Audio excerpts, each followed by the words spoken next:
สุดท้ายมวยต่างគ្នានឹងឯងដូចជាខាង review account លក់យូរហើយអញ្ចឹងថ្ងៃហ្នឹងចេញមកលក់ account មួយគឺ account Mega Collector មួយហើយ account ហ្នឹងគឺវាចិត្ត World Collector អ្នកនរគ្នាអាចមើលបានវាចិត្តចូល World Collector ហើយខ្វះប្រហែល75,000 point ទៀតវាចូល World Collector អញ្ចឹងតម្លៃនៅក្នុង account ហ្នឹងគឺតាម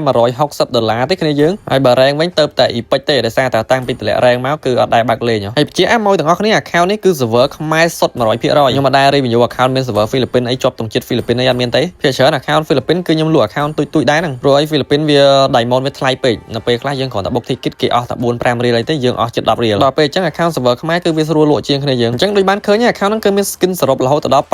576 skin ហើយយើងមិនបាច់រៀបរាប់ skin មួយទេគ្នាយើងអាចមើលក្នុងវីដេអូហ្នឹងបានសម្រាប់ role account នេះវិញគឺ Jungle ក៏ត្រូវ MM ក៏ត្រូវ Meg ក៏ត្រូវដែរនិយាយទៅត្រូវវាលេងបានគ្រប់ role ដោយសារតែ skin វាមានចម្រុះអញ្ចឹងណាហើយ collector គឺមានតែ2គ្រាប់ទេ collector លាពូជាមួយនឹង Gusen ហើយ lucky box ជាមួយនឹង skin star អីគ្នាយើងអាចមើលតាមក្នុងវីដេអូហ្នឹងបានដូចជា skin epic ឬមួយក៏ skin តាម event ផ្សេងៗអីគ្នាយើងអាចមើលក្នុងវីដេអូហ្នឹងបានអញ្ចឹងបញ្ជាក់ម្ដងទៀតណាអ្នកនរគ្នាតម្លៃ account ហ្នឹងគឺតែ